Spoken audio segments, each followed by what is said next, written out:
Broadcasting from the city of brotherly love, Philadelphia, to around the globe. You're listening to Shark Bite Biz, your exclusive place for business strategy, sales, marketing, and tech in the roaring 20s. And now, here's your host, David Strausser. Welcome, I'm your host, David Strausser, and this is Shark Bite Biz, your place to learn to achieve small business growth during a global pandemic. We have an amazing show today. Literally, it is one of my favorites. First, for all of you that follow my show, you know I always have an unstructured but structured conversation. Okay, what I mean by that is, yeah, I have bullet points that I work with, but we pretty much go wherever the conversation leads us and really try to hone in on the points of value. I'll go down the rabbit hole if I think it has value for myself or my viewers. Today's episode is an excellent scenario of this in action. We're talking about digital privacy, what you should or shouldn't do. We're talking AI algorithms. We are talking about how big tech companies had to change their business practices due to the ongoing global pandemic. This episode is packed. And as I said before, it is also amazing. So who is today's guest? Oh, I'm so glad you asked. I'll tell you right now. It is Bob Berry. And Bob Berry is a principal at AnswerLab, where he's guiding Google, Amazon, Facebook, FedEx, and many other top companies to create a new optimal online experience in the age of coronavirus. He's also the founder of the Human Computer Mastermind Academy. In the early 90s at Hewlett-Packard, he led the teams that designed the first ever e-commerce, e-learning, social media, and cloud services. He designed and launched new learning systems that have guided over 37,000 youth in all 50 states to prepare for life. He speaks, teaches, consults, mentors, conducts research, and has directed leadership events worldwide with executives at Microsoft, Canon, eBay, GE, Honeywell, Lilly, and many more.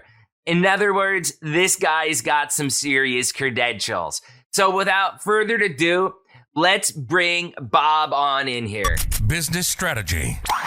Bob, welcome to Shark Bite Biz. So glad to have you here. Hi, David. Thanks for having me. Looking forward to having this conversation. Oh, no problem. As all our viewers know, the very first question we ask everybody is, who are you? What's your experience? What's your background? So my background is experience. My history throughout my entire career has been all about user experience. I started with Hewlett-Packard back well before the days of the internet, but as HP transitioned to being a leading internet company, at least back then they were, we invented a lot of the first experiences around social media, cloud-based services, distance learning, and we didn't have those terms back then, but we were inventing a lot of those new solutions. I've also done a lot of experiences for helping young people prepare for life and do assessments and simulations for what the real world looks like.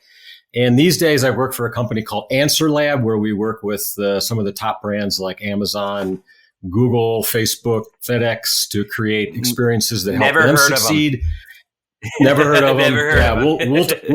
We'll talk more about them. I'll get you more familiar with them. Yeah.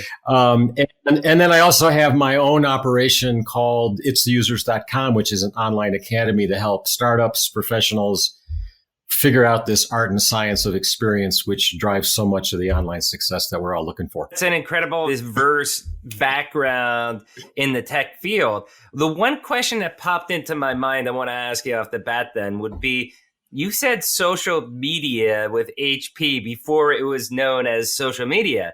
What did that look like? That I'm curious. Well, so back in those days, I actually worked on the scientific side at HP, where we did a lot of very high-tech instrumentation. Right.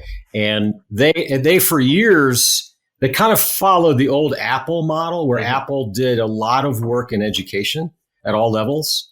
And so HP in those days had very close relationships with major engineering universities around the world. And the thinking was to get all this equipment, HP's brand, in front of all these students So when they became professionals, Right. when they got out in the workforce and it came time to sign those checks, that those checks would have HP's name on them. So we started doing online communities and remote interactions like this. Wow. And doing forums. And, back in those days, we had a lot of funny words for them that you don't hear much anymore to help to interact with all these students and professors and engineering programs at universities around the world it was a lot of fun. It was all about learning, and it was all about, advancing new technology, but it also, obviously, there was a business goal behind it too, to promote the brand. That's pretty cool. Yeah. A lot of people, I think they kind of forget, just because of how advanced things are, about a lot of our technology. I mean, it's been around for a while. It's evolved.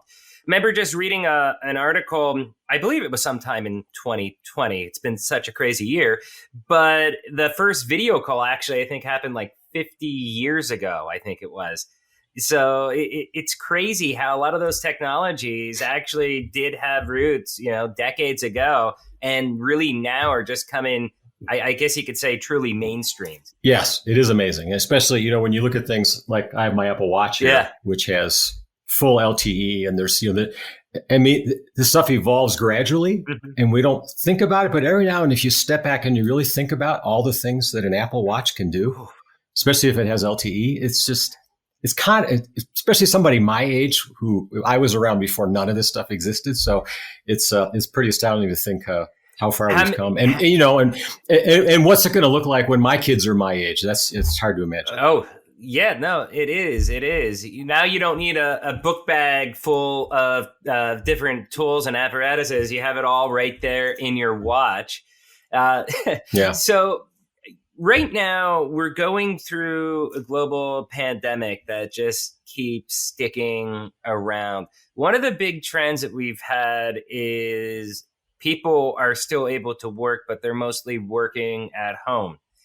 So the first question I want to ask you is, how can we flatten the curve and save lives by helping businesses and workers succeed remotely and online? That's a really good question. And there's a tremendous amount of innovation going on out there right now. So there's a couple of sides to that coin.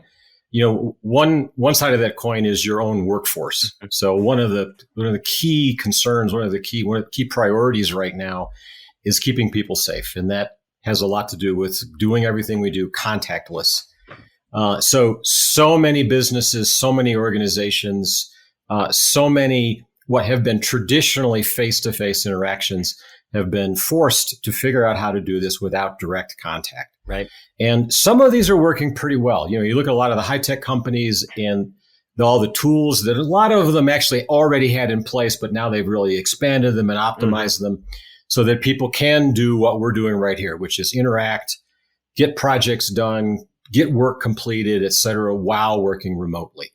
And then the other side of that coin is then looking outward to the world. How are we going to continue to do business and interact with all of the different people we have to interact with? Now, some organizations are doing this very well.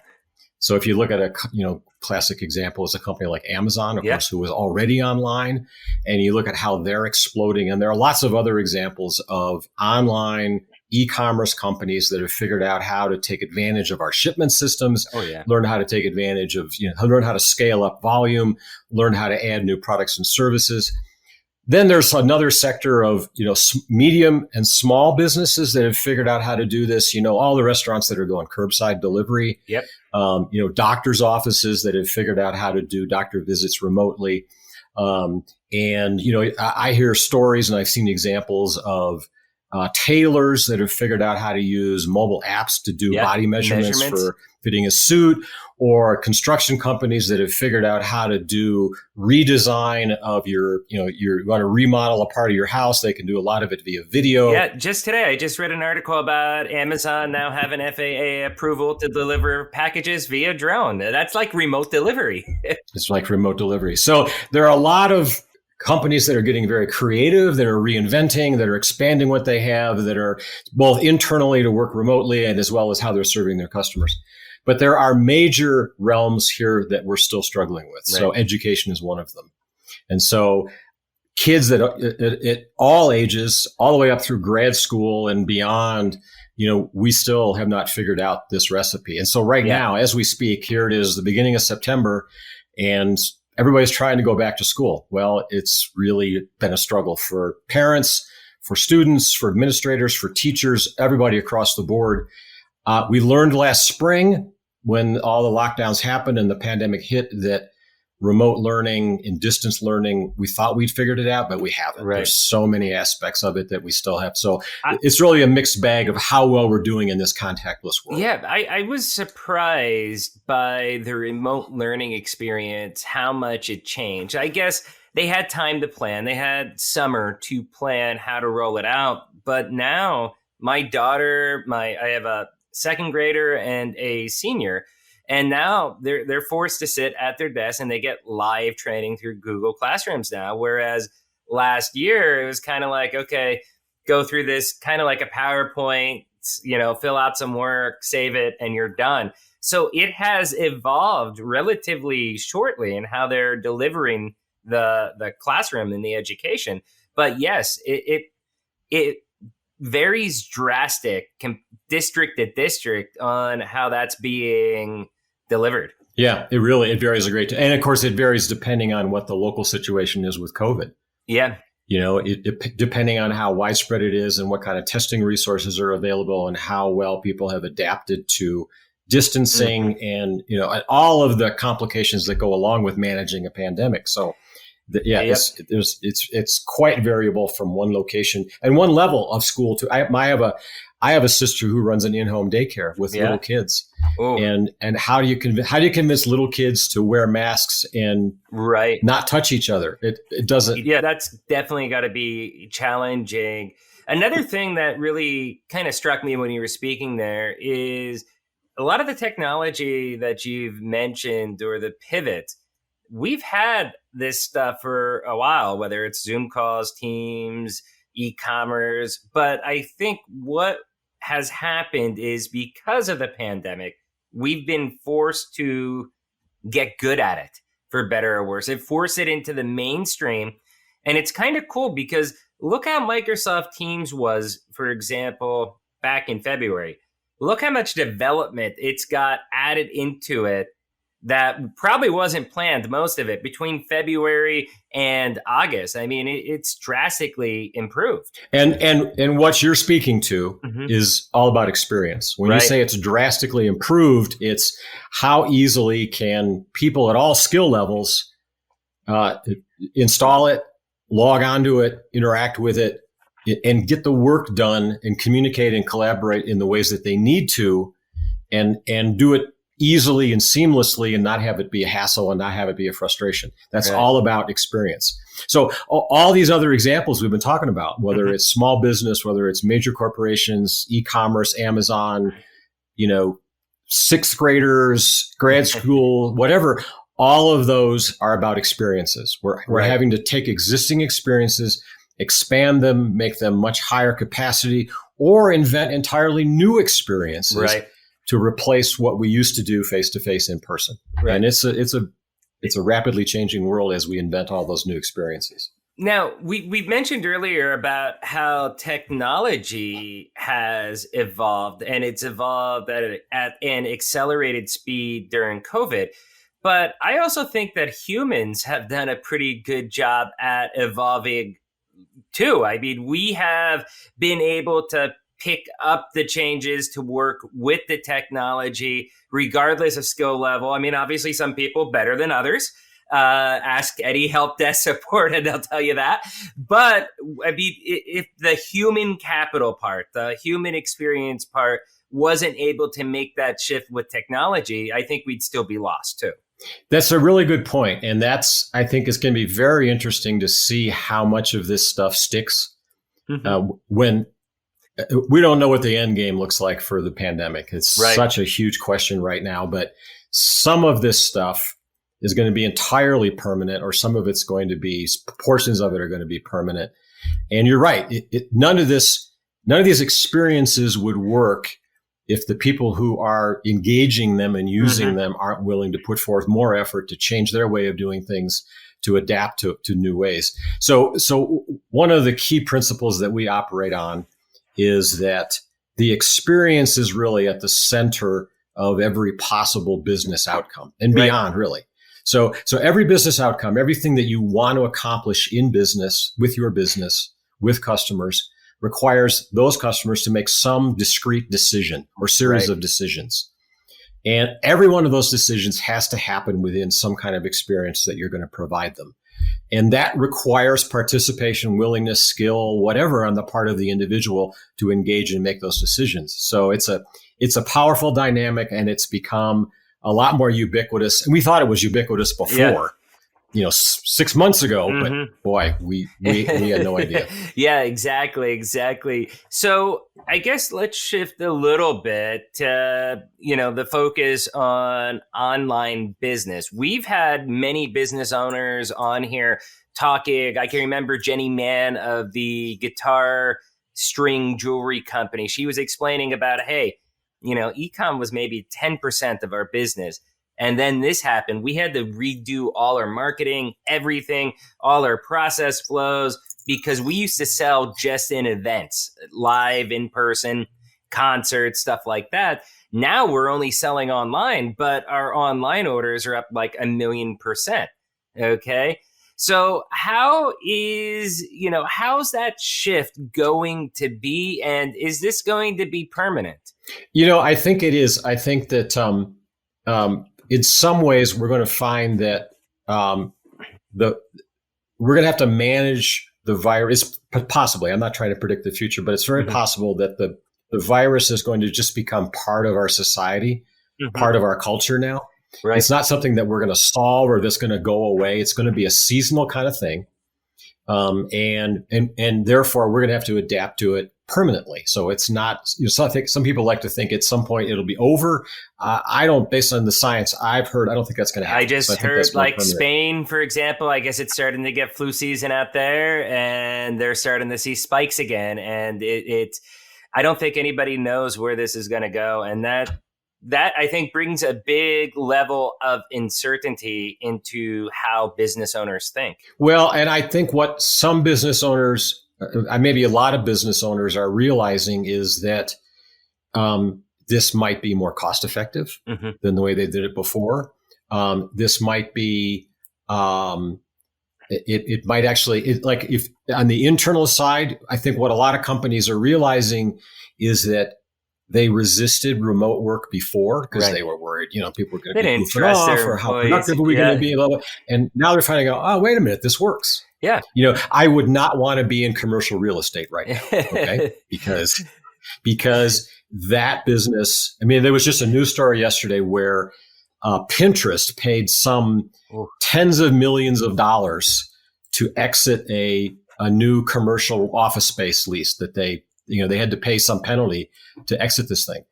And they paid they paid, what is that? 8 figures. Wow. Well into 8 figures to say, we're not going to do office space anymore. And so a lot of companies are realizing that they can make this work and they can be productive. And here's a perfect example for you too. We have a prospect with my day job, Vision 33, that you know of. This company's from Cambridge, right outside of Boston, I believe. And they were saying that, they were forced to work remotely. And then they realized, like, hey, we don't even need an office anymore. They use a contract manufacturer for their manufacturing. They have a 3PL for their shipping. It's why are we renting this office? So they're in a hurry to get this deal signed with us so that we can kind of blueprint it while they're all together. And then they just said that they're going to get a virtual office with, Regis or something like that for when they need an occasional business site. But they terminated their lease. Yeah, that's and you're seeing some interesting dynamics of that now. So in some of the major urban areas, Bay Area, New York City, what did I hear yesterday? That homes in the Hudson Valley north of New York City are going like 30% above list price. Right. And people are getting like 20 and 30 offers on the day they list it. Wow. Because people in those major urban areas are saying, I don't need to be near the subway anymore. I don't need to, I don't need to deal with the noise and the congestion. I need a yard. I need more room for a home office. I'm just looking for a higher quality of life. I want better schools for my kids because I don't need to be so tied to that skyscraper down the street anymore. Yeah. And so it's changing our demographics as a working culture. It's pretty to add on to that, I think I just read yesterday as well too about I believe it's Silicon Valley or San Francisco, in that general area. I believe it was like 100% more vacancy compared to a year before. That's how drastic things are because people. We had Brian Gusdorf from an LA marketing agency here, and he was telling us like his employees working from home. It's almost like they work more just because they're like, hey, I'm here. Notice me. I am working. And it's been more beneficial to where he says, absolutely. It'll be 100% permanent after this is done. We should do another podcast where I can just tell you stories. So all day long, we do this research and we talk to people all over the country that are in their homes and their kitchens and their decks. And it's the dogs and the cats and the kids and the grandparents and the lawnmower next door and the ex-wife and you get to see into people's homes and people's lives in ways that we never did before when we were all in the office. So we're gonna write a soap opera when all this is done about all the experiences we definitely should. But how do you think this all then is going to be redefining the global economy going forward? Because things are going to change, whether it's real estate, the way that people. If you're hiring people remotely, does that mean that, hey, look, my workers? I'm a Philadelphia-based company. Okay, I'm hiring my workers remotely. So do I really need to hire them out of Philly anymore? Does that open it up to where then I can hire anybody nationally, internationally? How's this whole landscape changing? Well, I think so everything we're talking about with migrations, hiring practices, levels of productivity, workplace diversity, there's a lot of those things are changing. Some new areas that are, when they're not so new, the new aspects of some of these areas that are starting to emerge. One is privacy. Oh, yeah. So privacy is now taken on a huge new dimension that it didn't 6 months ago. So just a few examples. Certainly with the virus, a key aspect of managing this ultimately is going to have to be some degree of testing, tracing, and tracking. Right. Now, we all have these mobile devices that we carry around, and there's already technology out there from Apple and Google to provide levels of communication across platforms and between users about how to keep track of who may be infected and who you've been exposed to. Now, you can have a lot of discussions about culturally, politically, are we willing to accept all this? But there's a level of privacy involved in that now that we've never had to deal with before. If you look at all that's happening with social justice and protests in the street and what the police may be doing, there's been a lot of criticism of the police for using facial recognition software. Yes. As this develops, so all of these wearables that have all this health tracking data on them. So how are we going to manage all of that data? The major manufacturers have just launched a whole slew of new wearable devices that push the technology even further. So we have new health challenges now that we're going to have to keep track of personally. Right. And how does that affect our data privacy laws and practices? How are we going to manage our own data? So that whole realm around and privacy we're a little bit deal. Unique here stateside. I think privacy. I think most people are more lax with privacy. They're getting tight on privacy. I think they're starting to open their eyes. But if you compare us to Europe, for example, in the States, we're much more looser, I think, with how we take our own privacy. Is that a fair statement? Yeah, in fact, it is. In fact, we've done a couple of studies with a lot of end users around data privacy. And without going into all the details, they sort of fall into three chunks. Right. Roughly a half to a third of the general user population is pretty clueless. Yeah. They may be completely uninformed, or they may just have some vague concept, and they often get privacy mixed up with identity theft and things that are not really about the kind of privacy we're talking about. Then there's another third that's probably fairly informed. They've gone in and tweaked their privacy settings on Google or Facebook, and maybe they pay a little bit more attention to the emails that they click on and things like that, but they're still not that informed. And then there's about 10% of people that are pretty savvy, that really understand the technology, that have really gone out of their way to protect their own privacy. But that was done, those surveys were done last year before the virus came along, before all this other stuff happened. So my guess is those populations are changing rapidly. I think people are now, like you say, people are going to become a lot more savvy, and they're going to pay a lot more attention to it. And we're going to start to move in the direction of some of the other cultures in the world that are a lot more informed about this. Should we be that concerned over privacy? I'll use myself as an example. I'm very into it as far as I understand it. I know how it works, Facebook, Gmail, everything. I understand that. I don't know. I kind of choose to be open. It doesn't bother me, but there are some things that I do want private, some things with the kids or stuff like that.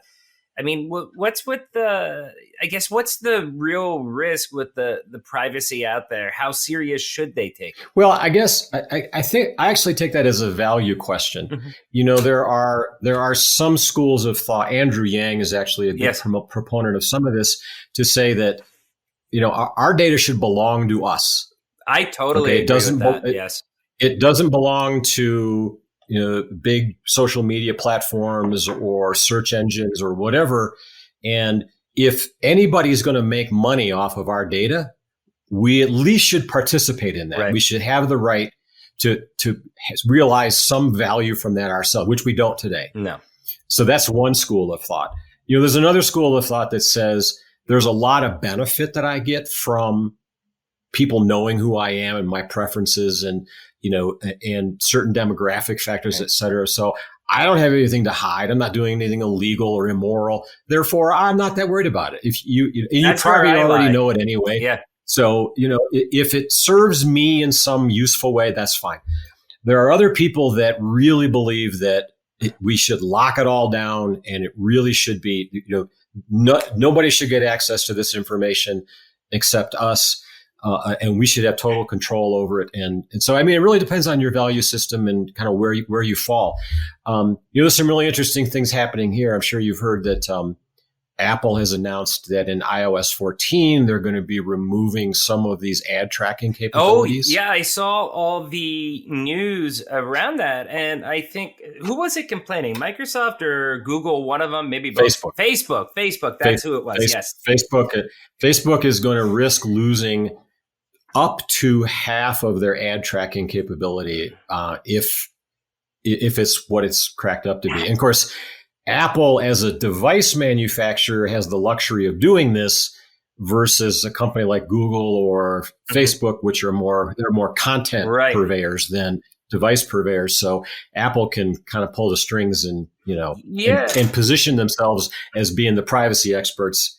And these other guys are not going to worry so much about but them. Isn't there some benefit though for tracking? I view it. I'm trying to play a little devil's advocate here, because instead of seeing random ads that have nothing to do with what I need, if I see content that's actually tailored to me to some degree, it could open my eyes, like the video platform that we're using right now. I never would have found out about it if it wasn't for an eventual ad that I ran into because of that stuff. Yes, and I agree with that. And I actually subscribe to some of that myself, mm-hmm. although we're professionals in this space. So mm-hmm. we can understand a lot of the underlying technology. We can actively observe the benefits that we get from it. I'll tell you, the average person on the street is not in that same. They'll have a conversation with a friend about new sneakers, and then they go to Facebook and they see the sneaker ads, and they think Facebook is eavesdropping on them through their phone, which is not what's happening. But they don't understand how it works, and it makes them very nervous. You know what scares me? And it makes them very uncomfortable. What? When I think about something and then it appears on my phone when I did not say it anywhere. And what I've been told that's evidence that the AI algorithms are working, that they know you and they know your thought process. Yeah. Is that accurate? Yes, that's exactly. Wow. That's what's going on. Yeah. The algorithm is so good that it knows as much about you as you know about what you want and what you're interested in. So that's what's happening. So I think this, although some people may not interpret it that way, though. Right, exactly. So I think this whole privacy discussion and stuff that we've been talking about actually leads us up pretty nicely. Then we're talking about tracking, privacy, tech, all that good stuff. How does that work then for businesses as far as the choices made by prospects and their customers within those online experience, to help create the better experiences for them? Well, I actually think that's a risk, and that's in these days of COVID. I think there's an element of risk associated with what's happening in the world right now with businesses and with individuals because of the changes in the data model. So our ability to model our customers, as simple as knowing their email address or their phone number. And those data models, those customer records have a lot to do with whether or not we can succeed as businesses, depending on our business. But in a lot of cases, those models are changing rapidly now because businesses are closing, or people are getting laid off, or businesses are relocating. There's a level of change right now in the business world that puts some portion of those existing data models and customer records at risk. So I think one of the things we're going to need to do is put some effort into confirming the data that we have and making sure that it's accurate and we can still use it in our right. No, I've heard that as well too, that the data, the trends, you just throw it out the window because it's not necessarily going to be accurate now. There's a lot of employees, for example, they're buying things that they may never have thought about buying before, but they're buying it because now they're working from home. They need it. Maybe their employer's spending it, and that's not necessarily part of their buying habits either. So there's a lot of crazy stuff going on with that. I guess I'd like to wrap up. I have to ask you some questions about big tech to wrap up. Amazon, Google, Facebook, all of our tech giants. How have they really pivoted during this global pandemic? So they have actually increased investment in a lot of their online experiences, a lot of the ways that they interact and ways that they do marketing online. So they recognize that, again, because of the dynamics, a lot more business is going to be conducted online. So they've done a lot of, obviously a lot of them have also gone to remote work. Right. So, and of course in high tech, you work on a laptop that gives you the benefit of being able to make that kind of pivot. They're also doing a lot more around, so when we talk about user experience, we talk about a lot more than just the interface, the digital interface that people see and interact with.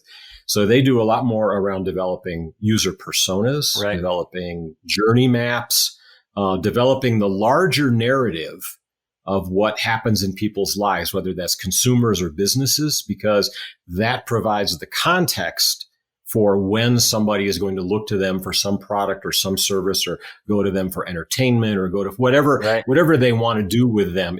That whole model is changing as well. So they do a lot more than just the direct interface. They really look at these people's lives and what motivates them and what challenges they have to deal with. Inclusivity is another big deal, really paying a lot more attention, certainly now with everything going on with social justice, looking at all types of demographics, making sure that we're including all groups in the services and the products that we're providing, and the research that we run to validate that those products and services and experiences are serving all the right people in equitable ways.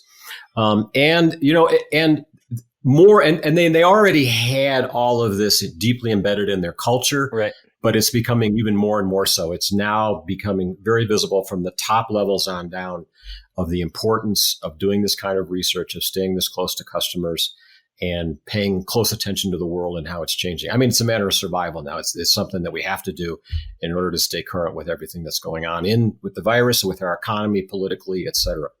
So those are just a few examples. I could probably name several more, but those are a few of the biggest ones that they're dealing with right now. I think that was definitely great. What about hybrid approaches for stores like Amazon and also maybe Walmart? I see they just launched their Walmart Plus offering. Are we going to see those trends from big tech coming around more, you think? Yeah, I think we're going to start to see, in some areas in China and the Far East, even before the virus happened, they were already experimenting with, humanless stores, right, where you go in and you conduct your business and everything's done by barcode and by, detecting what's on your smartphone, et cetera. Yeah. And again, the beauty of that is that you can manage that a lot more contactless. So you're going to start to see a lot more of that. And you're going to start to see more augmented reality, virtual reality, artificial intelligence, a lot more intelligent systems being brought to bear on helping us manage a lot of these challenges. There's some really cool innovations happening out there right now. And I think that, financially, unfortunately, you're going to start to see a wider gap, I'm afraid, because the companies that know how to do this, can afford to do this, are going to start to capture more and more market share, and what may be actually a dwindling market share because of the economic conditions. Right.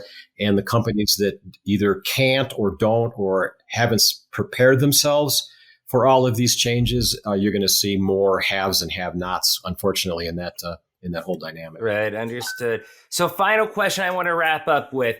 Let's say small business owner out there, a lot going on, their business is struggling. Maybe it's from the work from home. Maybe it's getting digitally for their customers. What's the best words of advice that you can probably give them? I'd like to say that people don't realize, but there's a lot of enterprise level thinking, enterprise level technology solutions, stuff like that do trickle down to small to mid-sized business areas.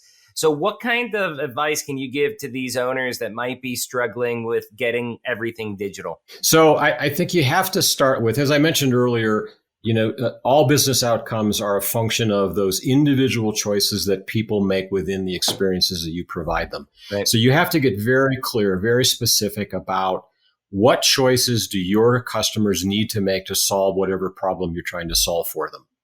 And you've got to decide, how you're going to continue to provide those experiences that enable those choices for your customers. Is it something you can adapt and make it more digital? Is it some kind of hybrid model that you can bring to bear on that? So you have to really get down and get very focused on what are those individual decisions that people are going to make that are going to drive their success and your success, and begin to track whether or not you can sustain those long-term and whether those can function in a contactless world. I think you have to answer those questions first and then decide where you're going to go from there. Oh, that's great advice. Bob, how do people get in touch with you? I'll have a landing page. If you go to itstheusers.com/sharkbite, then I'll have a rich set of downloadable content on user experience. It's a lot of courses, a lot of how-to tools. And a lot of this stuff is stuff that we use with some of the brands I mentioned earlier. So we try to incorporate some best practices in that. And then along with that, I'll also provide you a free one-on-one consultation to talk about your business, your challenges. How can you move forward in this very different world we're all trying to cope with right now? Oh, that's great. And whether you're watching on YouTube, listening on iTunes, Spotify, iHeartRadio, Google Podcasts, we're going to have that exact link in the description everywhere. Please make sure you get out there, you go talk to Bob, you check out his offerings, get the info. As you heard, a very, very wise man. Bob, thank you so much for coming on the Shark Bite Biz. David, it's been a pleasure. Thank you so much for having me, and good luck on everything you're working on. Thank you, sir. Cheers. Cheers. Wow. I told you that was super jammed packed. That interview with Bob had so much info in it. It's unbelievable. Some of this stuff we've heard before, but Bob is one of the brightest minds and the biggest experts in the field. It's really interesting speaking to him about what the new norm would be and how some of these things that are going on right now are probably going to be here to stay in one form or another. Remote work. Like Bob said, companies are finding out that it actually works. One of the other topics that really caught my attention was a discussion around privacy and AI. This wasn't even planned during this interview. It's just one of those things where it just naturally evolved. And I think we had an amazing discussion around that stuff. Isn't it crazy how you can think of a random stuff, never say it out loud, bam, you're seeing ads about it? Yeah, it is pretty crazy what we allow these tech companies to know about us. For some people, it's great. Others, it makes them a little queasy, you know? You've got to make sure you really understand what you're doing online and how much of it you want to give away for free to these companies. Another item I found interesting in this interview was just to talk around augmented reality and VR possibly becoming more popular as companies are forced to innovate to navigate the pandemic. Think. Maybe you'll be doing more hybrid buying using VR or augmented reality a year from now. That stuff is actually in the pipeline. They're working on those hybrid type stuff. Look at our episode that we did with Sam Castro about the new reality of events and how they're doing hybrid events right now. The future is endless. So, as I was saying, this was a pretty amazing conversation. I hoped you all really, really loved it. What did you think about the discussion we had? What do you think about the direction of digital privacy and AI? Put your thoughts down in the comment section and let's have a chat about it. Remember, if you love this video, smash that like button, hit that subscribe button, and as always, let's help get all the words out to all the business owners we can, all the managers we can, directors, young executives, business-minded folks, salespeople, marketing people. Share this video and let's get the Shark Bite Biz word out. Again, I'm David Strausser. This is Shark Bite Biz, and I'll see you again next episode. Cheers.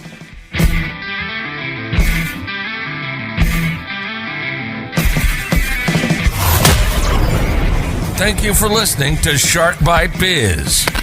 We hope you got some insightful info from this podcast. Be sure to subscribe to us through your favorite podcast app and visit us on the web at www.sharkbitebiz.com. How has business changed for you in the 20s? Email us at podcast@sharkbitebiz.com so you can join us and share your story.